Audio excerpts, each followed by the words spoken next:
Hello. Hey, Mary. Hey, Seth there. How are you? I'm good. How are you?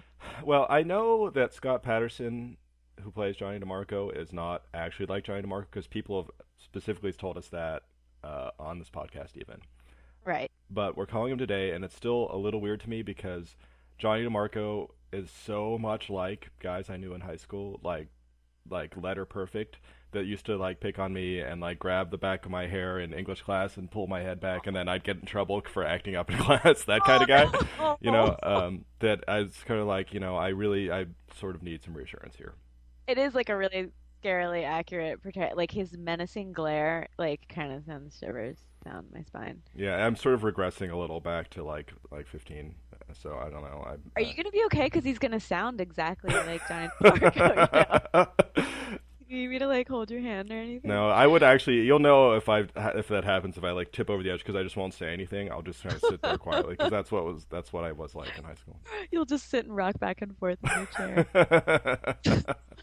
I guess the thing is like I didn't have experience with male bullies, and to me, Johnny DeMarco reminds me of these dudes I met this one summer at the beach with my friend, who were these like metalheads who looked menacing, but were like the most fun guys like in the world. Like they had a pickup truck and like we got to go drive out to like the middle of nowhere and like just romp around in fields and have a good time. And they liked metal and See, were I have the same story, except with me, it didn't end in the pickup truck and romping around on the beach. It ended with them getting this girl who's a friend of theirs to make me think that she liked me, so that they could laugh at me when she said she didn't. That's how my story oh ends. my God, scumbags! I'm Yeah. gonna hit those guys. Fuck. No, I'm totally over it. I'm totally over it. It didn't permanently scar me in any way. I guess like maybe me and my friend were like the girls and that, but they didn't do anything mean like that. They just like gave us piggyback rides everywhere.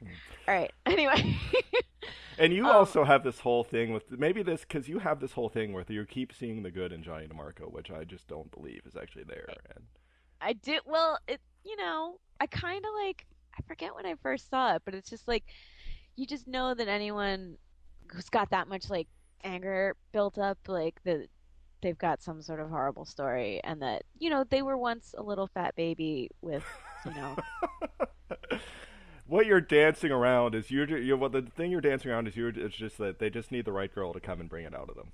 they just need an alley. It's Yeah, so true. yeah. Uh huh. Uh huh. I identify with Allie big time. I love her. I love her so much. And you think she's got this magical power to reach into Johnny DeMarco and grab his little shriveled heart and like it'll like the Grinch, it'll just bloom three sizes, it'll ding ding ding, and then Oh, I know she and then does. he'll go dancing off ding ding ding ding ding ding ding and be like, let's go sit in a tent and read books. Totally. I'll help you with your homework.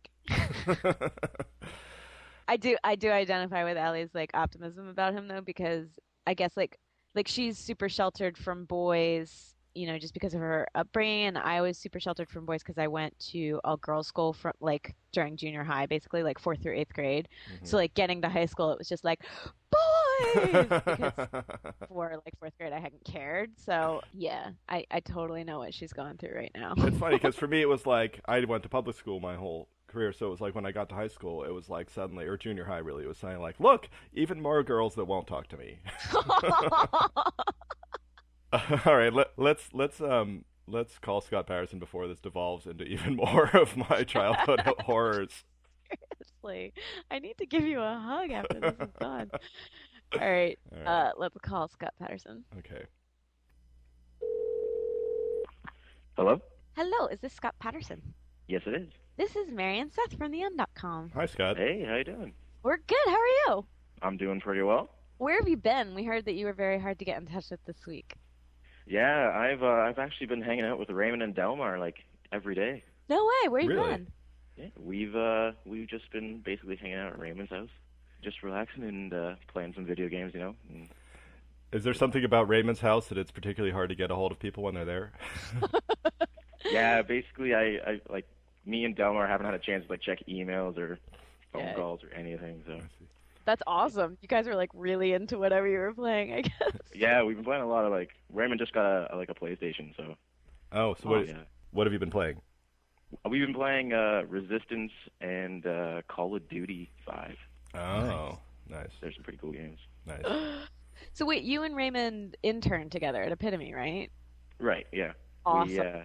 It's been so much fun there. I've been having the time of my life. What kind of stuff were you doing? We already talked to Raymond a little bit about this, but you can elaborate even further. Well, basically, I'm kind of like the chore guy. If someone needs something done, I will go and I'll do it, no matter what it is. If it's like coffee, getting someone a spoon, that's my job. And I used to have this joke with Raymond last year because someone made him get him a spoon one time, and I used to just destroy him about it. I used to make him just like, Raymond, go get me a spoon. And I'll just make fun of him the entire time. But this year, I decided to just apologize. So one day on set, when I was interning and he was working, I went up to him and said, Raymond, I'm sorry. I apologize for all the mean things I said. Here's a spoon. Wow. Wait, what's the most humiliating thing anybody's asked you to get them or do or whatever? There hasn't been much of a humiliating thing, really. No. Well, Samantha kicked me. That was great. Basically, it's like everyone was like, "Hey, can I kick the intern?" And I said, "Yes, but the intern will kick back." It's fun. Yeah, everyone's like really fun about it. It's nice that they asked whether or not they could kick you first. So did they ask you, or did they ask your supervisor? Hey, I'm going to kick the intern. Is that all right? Oh, they asked me, but it's kind of like a common thing. It's like you always just razz the intern. Right. It's okay. I knew it was coming, so. I actually want to ask you a serious intern question because we sort of made fun of Ray for the whole thing, and we kind of made fun of you too. But being an intern, I had so many internships, and you actually really learn a lot. So, like, what's something that you've learned about like television production that you feel like you've got because you were an intern that you wouldn't have seen if you were just an actor on a show? Well, like I enjoy the whole behind the scenes aspect of it. So I've been seeing a lot of how like the production crew work, how they work, and how editing. A lot of editing too. It's really interesting to see how they actually put together the whole show. How certain lines, how they can just be changed, can just make a scene better, or just adding a certain tone of music can just accent the performance even like that much more. Has it made you kind of notice those details in other things now, like in shows that you haven't worked on? Oh, absolutely. Now I try to find people who are talking but aren't moving their mouths. So I'm like, oh, that's a little bit of nice little voice over there. I try to look for that. So what other? Okay, wait. We actually looked at your IMDb, so we know a little bit about your prior acting experience. But like, how did you get into it? When did you start? I started at like a very early age. I started in kindergarten. Oh, wow. I've been doing a lot of plays, like the schools and everything. And I got kind of serious into it, and I begged my parents for an agent for so long. I think I saw like Star Wars, and I saw Harrison Ford, and I was like, I want to be him. And ever since then, I was like, oh, I really want to like get into acting. And I asked my parents for an agent, and luckily they said yes sooner or later. So I think it was about grade 5. When I was in grade 5, I started getting more serious about it. I really admire that you saw Harrison Ford and said, I want to be him, and then decided that meant you wanted to be an actor, because I saw Harrison Ford and said, I want to be him, and that meant I wanted to be Indiana Jones. And so I, wanted the hat and the toy Han Solo gun, but you actually made it into like the reality part that I missed.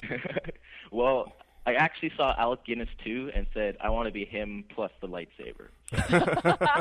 So you're talking to one of the biggest Star Wars nerds ever. But I don't know. Awesome. So there's this movie on your filmography called Die You Zombie Bastard Die. Yeah. Zombie movie. Mm-hmm. Obviously. I know something funny? I don't know how that got on there. Wait, really? I wasn't even in that. Are you serious? I'm serious. I have no idea how that even got on.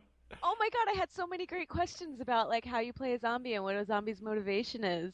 I could probably think of some, but I don't even know how. Like I didn't even know that movie existed, but apparently it's on there.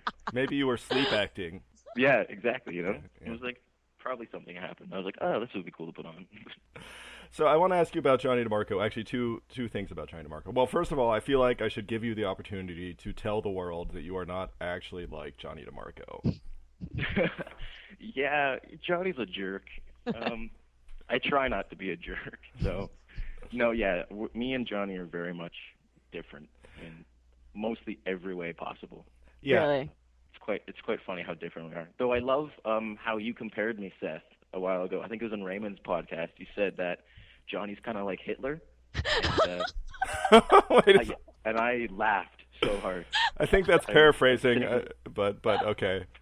I laughed really hard. I was like, yes, and it was like something like, yeah, but I don't think Hitler read books or something. Yeah. Yes, I believe the conversation was that Mary said that because Johnny liked a book, that meant he had a good side, and I said that Hitler wrote a book, and she okay. she argued that didn't mean Hitler had ever read a book. So anyway. Okay. Well, no, the other thing I want to ask about is because when Johnny DiMarco first appeared on Degrassi, and ever since then, I was really struck by, like, this guy is exactly like people I knew in high school. And the way you play him, it's just, the way your mannerisms and the attitude you have, it took me back to when I was 15 and was getting harassed by these guys. And it's like, this is perfect. How did you nail that so well? Thank you. That's really nice of you to say that. Well, actually, in elementary school, I got like bullied a lot. I actually was like quite overweight back in elementary school, so I had guys picking on me. So I was like, well, hopefully that would, turn out later, work to my advantage. And Degrassi came along, and this amazing character Johnny, he kind of has like a whole aspect, like he's like emotionless, right? Right. Yeah. So it's kind of cool. And I just basically took aspects of the people that I knew who bullied me and bullied my friends, and I kind of like worked them into this guy who has this tough shell and doesn't show his emotions as much as like he would like to or wants to, really. And it's kind of like I kind of tried to make him, first off, I tried to make him like kind of like the pinnacle of all evil, really.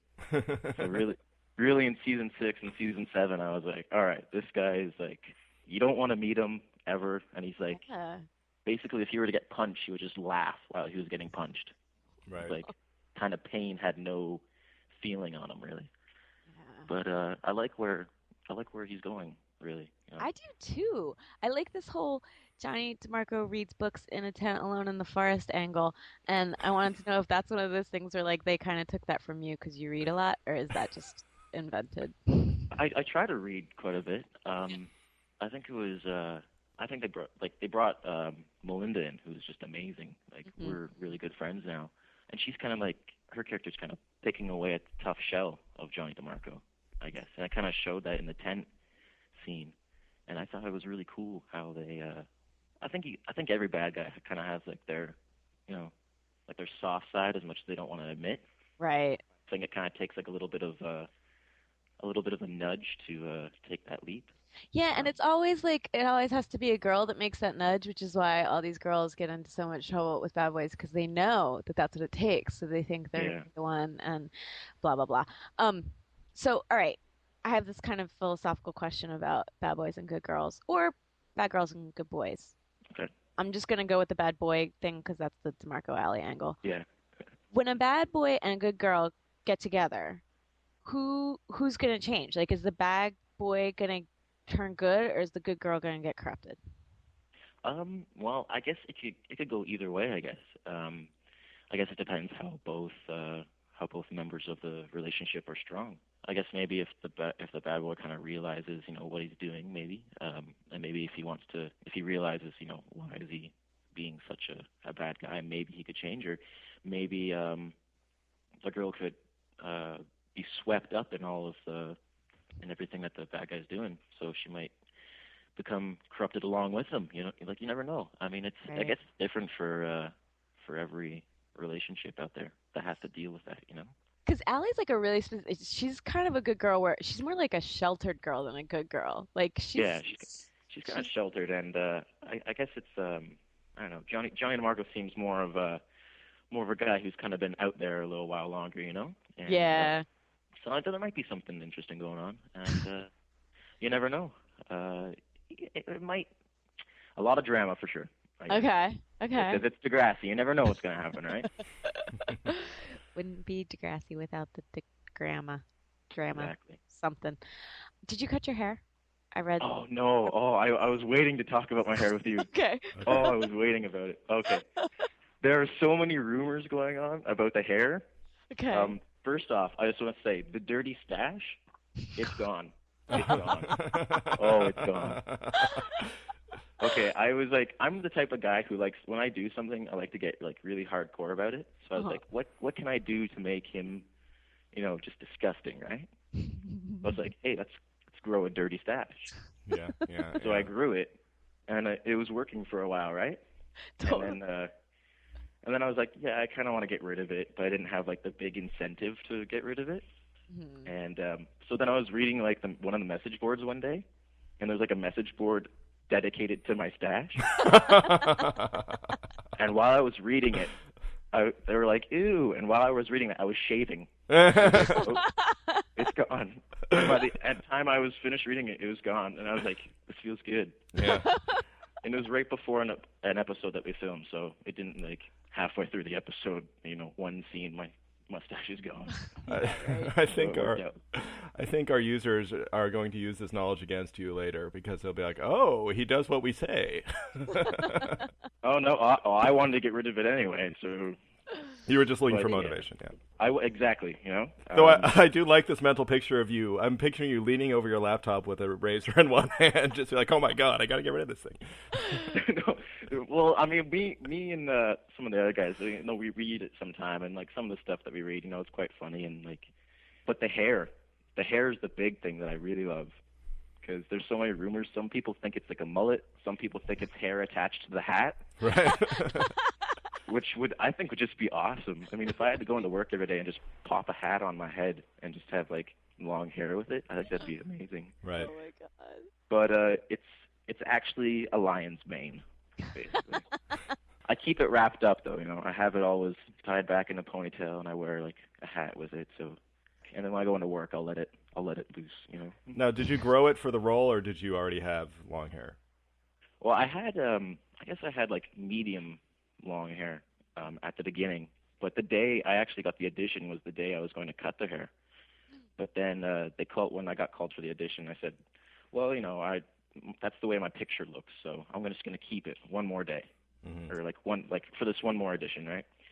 And then thankfully, I got it, and I was like, oh, cool. So let's see where this goes, and I just kept letting it grow and grow. And Wait, how long is it? Like, where does it land on your back? I think it's like just a bit past my shoulders now. Okay. Yeah, That's it's not too bad, but it's pretty long. Yeah. I keep it in a ponytail, so it looks shorter than it actually is. But I never take the ponytail out. Is there something were you like hiding it in a hat one day and like somebody thought that you had cut it all off or something? Yeah, I was in the subway yesterday actually in Toronto, and a bunch of fans recognized me, and they said, "Where's your hair?" And then I just showed them the ponytail, and they're like, "Oh." It was like a big disappointment. Still the subway.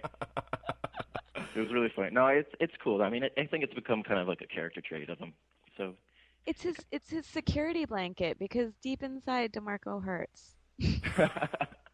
maybe. Yeah, there you go. I mean, right? Nobody's that mean without being very, very hurt and sad and angry. You have a good view of the world, Mary. I'm totally Allie. All right. Thank you so much for talking to us today. Yeah, thank you so much. I've had a blast. It was rad, like meeting you, quote unquote. Cool. Okay. Thanks, Have man. a good one. Thank you. You too. See you. Okay. Bye. Bye. Right, I'll see you there. Bye.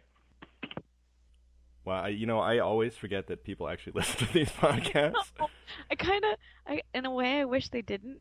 Yeah, I know. Especially like the people that we're going to talk to later. It never even occurred to me that someone we haven't talked to before might have actually listened to one of our previous podcasts. I kind of like, I understand the importance of the archives, but part of me just wishes that these were a little more transient because, like, I don't like having my words be permanent. No, Anyway. It's really frightening. Plus, he reads the message boards. I know. I think that's I love the idea of those guys like all sitting around looking at them. They're like a bunch of little girls. Like, oh my god, what are they saying about us? Like, wait, see, there I go again. Now I just called them a bunch of little girls. So now that's on the record. Yep, and forever. Yep. Just shut me up. They're listening to this right now and thinking, she just called us a bunch of little girls. I think you are all manly, beautiful men, and I'm sorry. Now they're saying, she's just kissing our ass. I am, a little. It's okay. All right, way to podcast, Mary. Way to podcast, Seth. I'll talk to you next week. See ya. Bye.